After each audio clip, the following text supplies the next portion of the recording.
If you own a business right now, you've had to sit through at least a dozen conversations about AI. Someone at a conference, your nephew at dinner, maybe a vendor who called you out of the blue, and they all sound exactly the same. AI is changing everything. AI is going to replace your employees.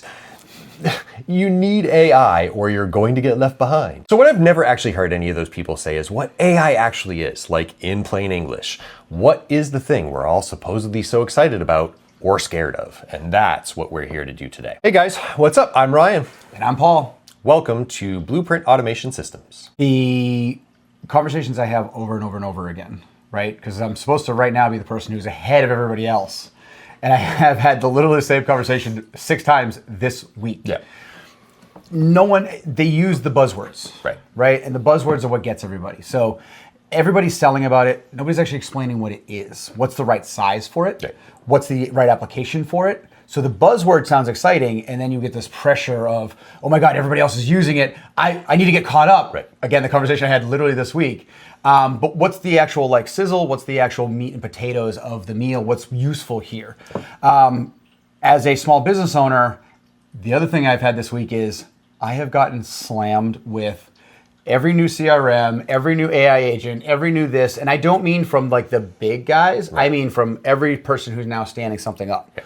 So for me, it's a matter of how can we help you guys? Let's dial things down. Let's get some really common language going. Yeah. So we're all speaking from the same spot. Yeah, exactly. So this is episode 1 of the BAS AI Dictionary series that we're putting together. And we're going to go through every AI term that's been thrown at you, one at a time, in plain English. In plain English. English is tough. What it is, how it could help your business, and how it could hurt your business, and whether you should actually care about all of these things that we're talking about. So let's start at the beginning. And what is AI? So AI is kind of like a big umbrella term. Everybody's throwing it around. Everybody's using it like a generic term and also trying to put it into specific buckets. Mm-hmm. And so think about the word vehicle, right? A vehicle, bicycle, semi-truck, a Ferrari. All of those things are vehicles, but they're all very different things that have different purposes, right?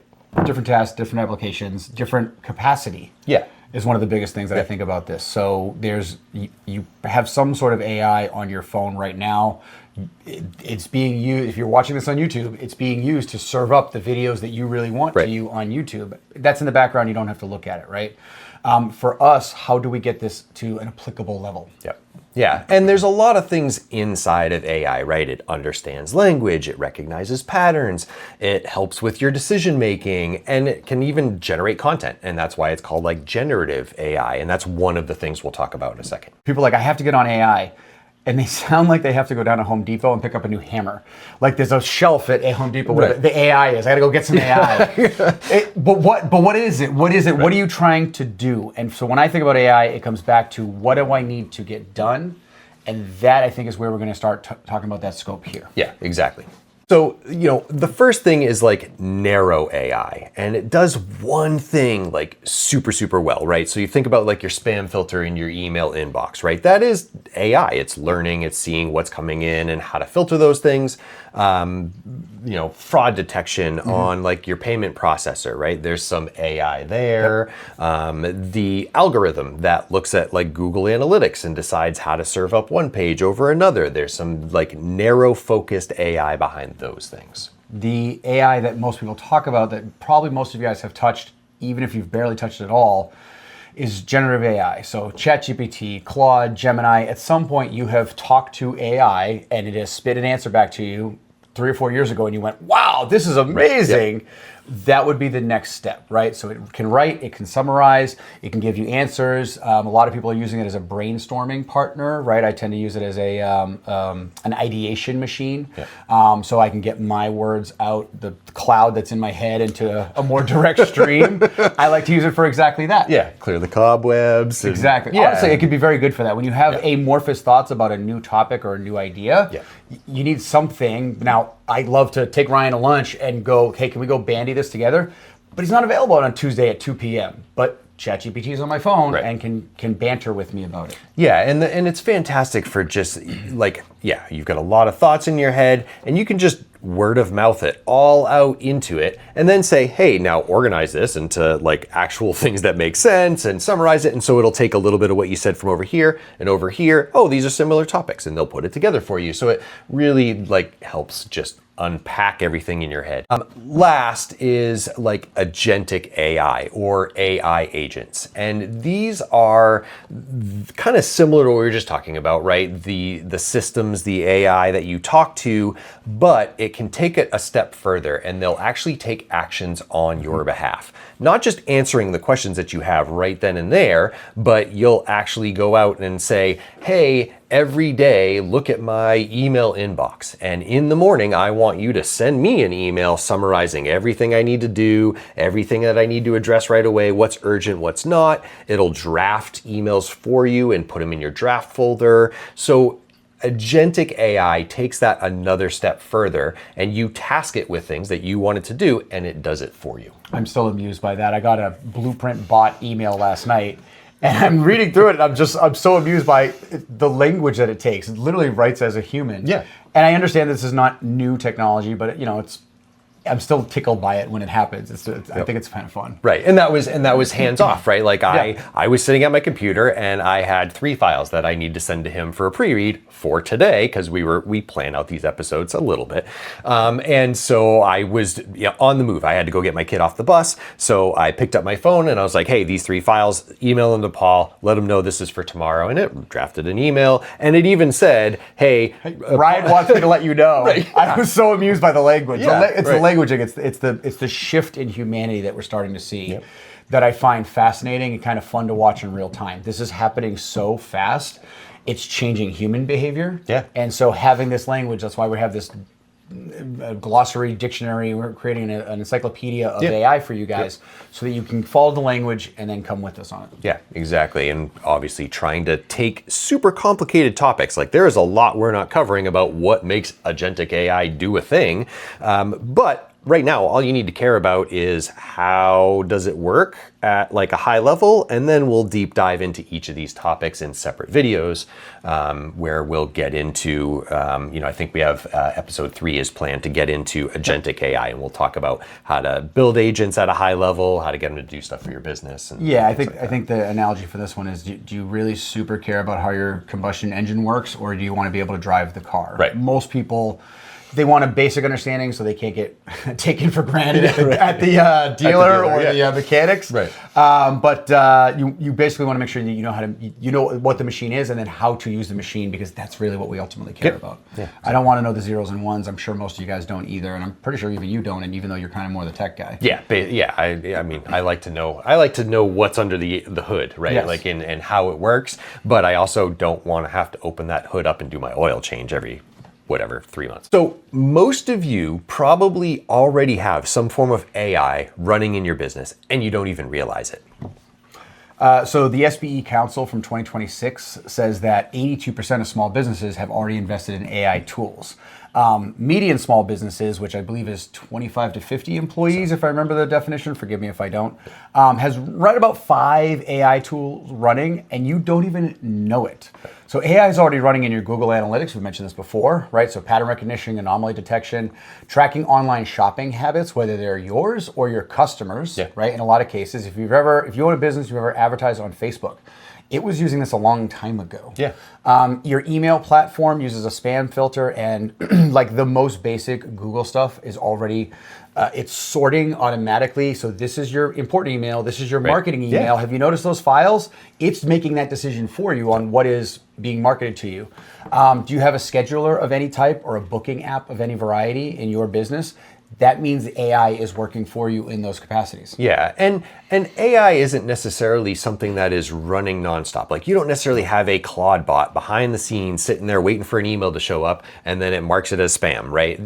A lot of times AI is used to build a script or a program that runs constantly, only doing 1 or 2 little things. And a lot of us have AI already running in our business because of a platform we're already subscribed to, like Google Workspace, or Microsoft's got some stuff in there too. And all of that probably exists, and you're probably already using a certain level of automation in your business. You just might not realize that it's kind of backed by AI. Again, you're driving your car, you don't need to understand that, my belts are spinning in there and turning things and doing all that stuff. But you also don't want anybody to sell you on the fact that you have to refill your blinker fluid? Your blinker fluid, yeah. That's actually kind of why we're here, to make sure you guys can't get sold that kind of stuff. Right, yeah. Don't buy blinker fluid for your car. I want you guys to start thinking about buying AI from a small business owner perspective.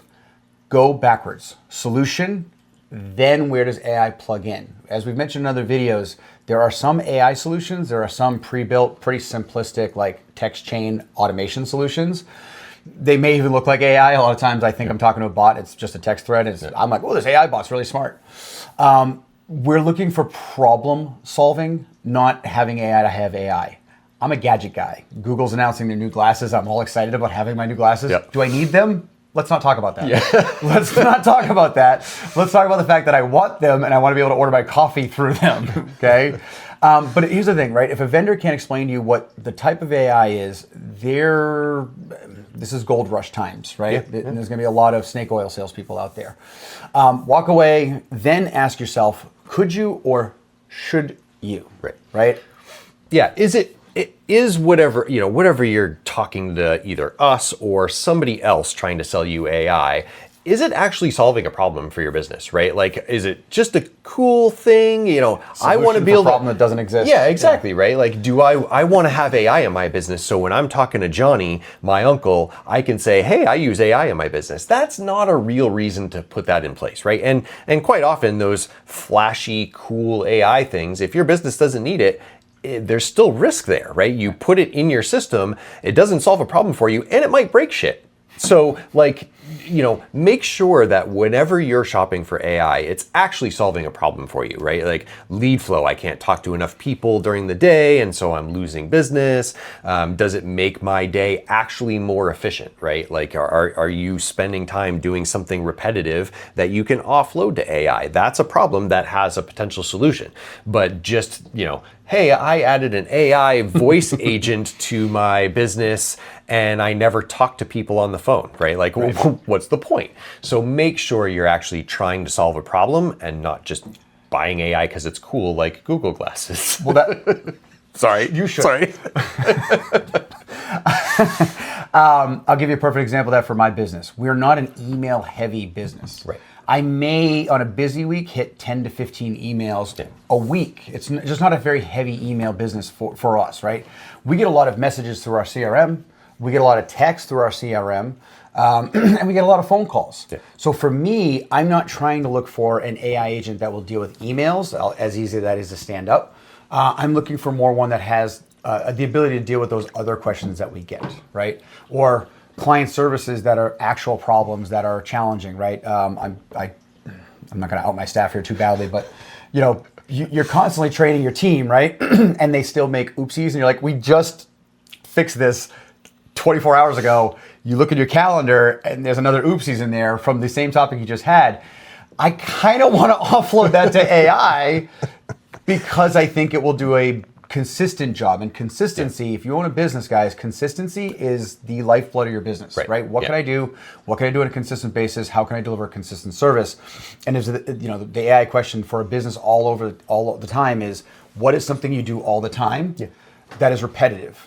In my business, martial arts school, booking tests for students, and it's sometimes all asses and elbows. We get people all over the place. I'm on the mat, or class going on, a belt test somewhere. And I rely on my team to go to the calendar and talk to them and then book the thing.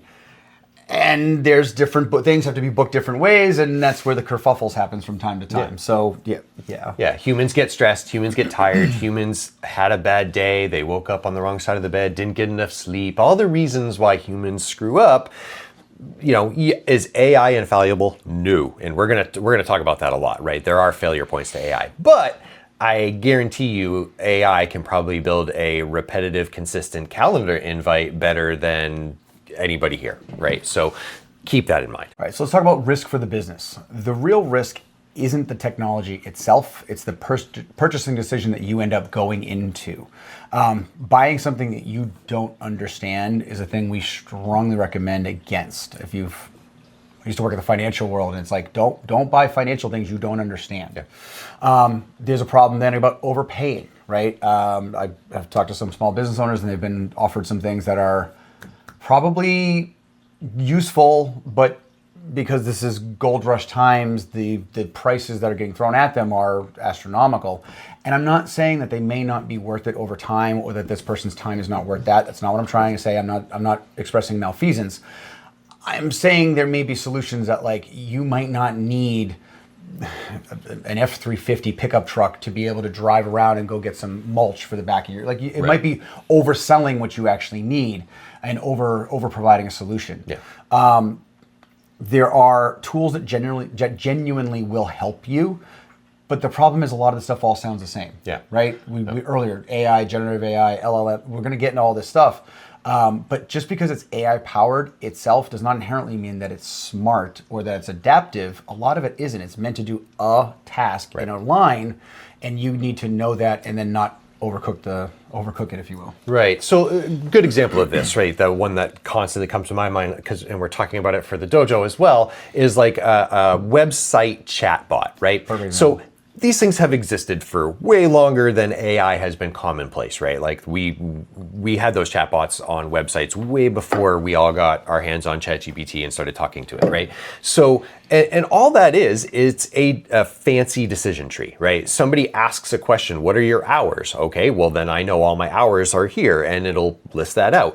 And all it is a glorified if-then statement, right? And you might use AI to build that tool and give it the knowledge it needs to answer those questions. But after it's built and on your website running, it's not intelligent, right? And you can make them intelligent, right. But is that the right thing for your business? Do you need an overkill solution that we're thinking about doing for the, a sensei bot for his dojo, where people can go on the website and actually verbally talk to a web agent?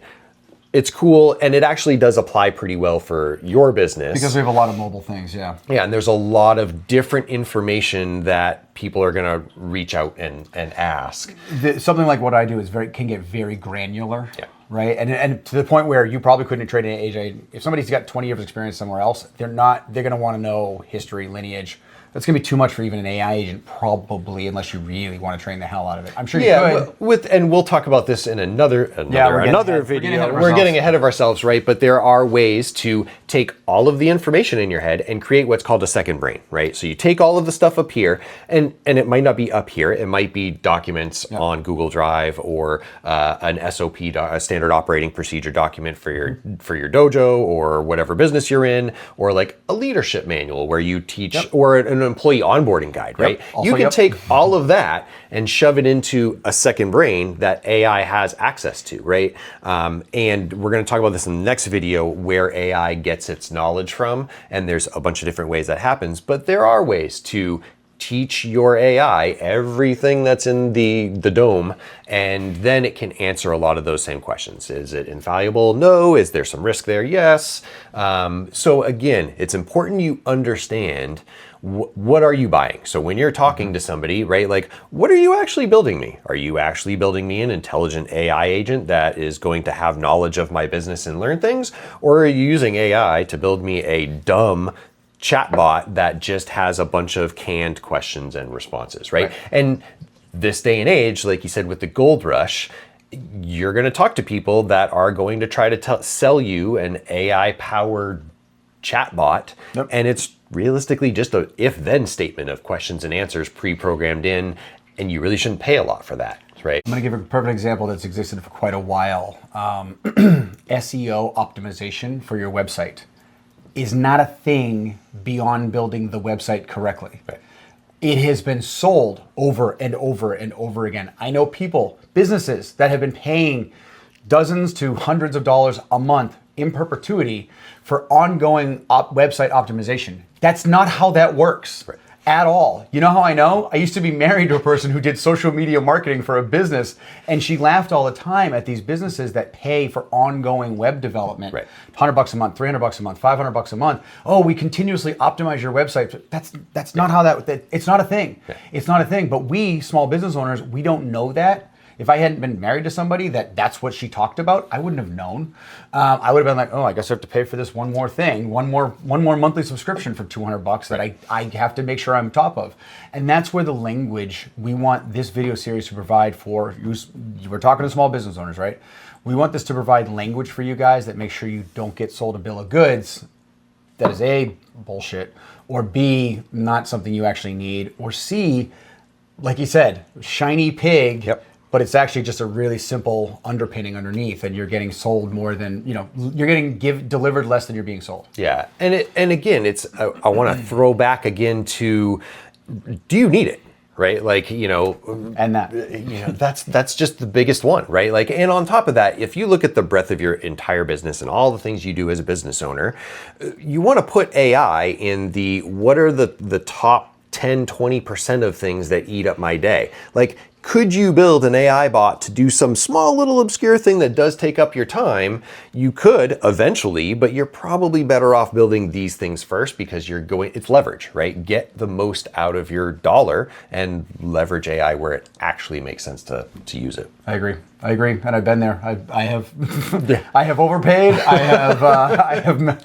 What's the operational scar tissue? I have overpaid. Come back later, and be like, well, that was stupid. Yeah, right. But the annoying thing is, you realize it was stupid about 18 months later when you are now educated enough on the thing to be like, oh, well, you know what? I learned a lesson today, kids. Right. So we're going to talk about every term that we'll build a video around. We're going to talk about risk rating, right? Some of these things, it's low risk. So when we're talking to a chat agent and saying, hey, what's on my calendar for tomorrow? It's not super high risk. I mean, it can look at your calendar and say, here's what's on your calendar for tomorrow. But if you build an AI agent that looks at all of your finances and you're using it to make financial decisions for your company and where to invest dollars, that's going to be a high risk rating. So keep in mind, as we talk through all of this AI umbrella stuff, AI by itself is not a high risk thing. Like, you're going to talk to a bunch of people that say AI is the greatest thing ever implemented everywhere and it's going to solve all your problems. And then you're going to have other AI people that are going to say AI is super dangerous and it could corrupt, break your whole company and drown you and all this other stuff. There's different degrees of AI within the AI umbrella, and some of it is very low risk and you can get a lot of mileage out of that. And then there's other things where you're going to get a lot of mileage out of it, but it's also super risky. And if you end with those high risk activities, it's very important to also remember AI is great at a bunch of things, but it still, in a lot of processes, requires human oversight or a human checkpoint, right? Like, you wouldn't want to say, hey, AI, here's all my QuickBooks information. Go figure out all my finances, and then I want you to take all my leftover money and invest it in the stock market and walk away. You might want that. Well, okay. You just shouldn't. Fair, right? Like, you might, yes. And that's, right, should you versus could you. Could you do that? Yes. Should you? No. Right? So we'll talk a lot about risk in all of these episodes and help you understand where there's high risk and where there's low risk. Because there's plenty of places where you can put AI in place or an AI built tool that is low risk and can very much benefit your company. Okay. When I think about this as an encapsulation, right? AI is not magic. Yeah. It's not, right? It's not a threat in and of itself. I understand we all have Terminator in our mind, right? But Star Trek is also in our mind, right. guys. Let's push for Star Trek, not James Cameron, right? And it itself, it's not a product, right? It's not a physical thing in and of itself. It is a category. It's a term. It's an umbrella name for what a computer can do today. Yeah, okay? exactly. Our goal is to help you guys learn what is in the category, then decide what is actually useful. And then next week... Yeah, so next week we're going to be getting into LLMs specifically, which stands for Large Language Model. And really quick, and we're going to talk about this more next week, but it's basically the thing that we've all been, or if you've dabbled in AI and you've got ChatGPT on your phone or Claude or Gemini, and you've talked to it and you've asked it advice or you've said, hey, where's the nearest Starbucks, whatever. That's pretty much an LLM. And we're going to deep dive into that a lot more next week and define what that is, and we'll go from there. Between the two of us was 40 years of business watching people buy solutions to problems they don't actually have. Yeah. AI is another thing in that game. It has an incredible marketing budget. actual billions Yes. behind that marketing budget. And we just want to make sure that you guys are leveraging the things that are useful. Yes, we like the whiz bangs and the fancy stuff, right? Yeah, so we've got a new school community that we stood up, and school being SKOOL. It's a great little online platform, and the short version is you can come, you can join the community. We're going to have specific trainings in there. There'll be guides for each one of these videos. So if you've watched this video and you're like, oh, what? Or the next video, like, what did they say about LLMs? We'll also have some stuff in there where you can go check them out. It's free, join. And we'll be doing some kind of weekly coffee hour where you can come hang out and just ask us random questions. You want to know, hey, my business has this problem. Where do you think AI could solve this for us? You have the coffee hour. I'll have the Thursday night bourbon hour. Fair. I'll probably have the bourbon too, let's be honest. All right. Let's be honest, business owners, you need a Thursday night bourbon. That's right. Exactly. Just come hang out and have drinks. Or whatever you like to drink. Yeah, Mezcal, or whatever you like. Right, sure, exactly. So thanks for watching the video. Don't forget to like and subscribe. It's a new channel and a new endeavor for us doing the social media stuff. Yeah, it helps out a ton and juices the algorithm so you'll see more of our stuff. We'll see you guys next week. See you next week.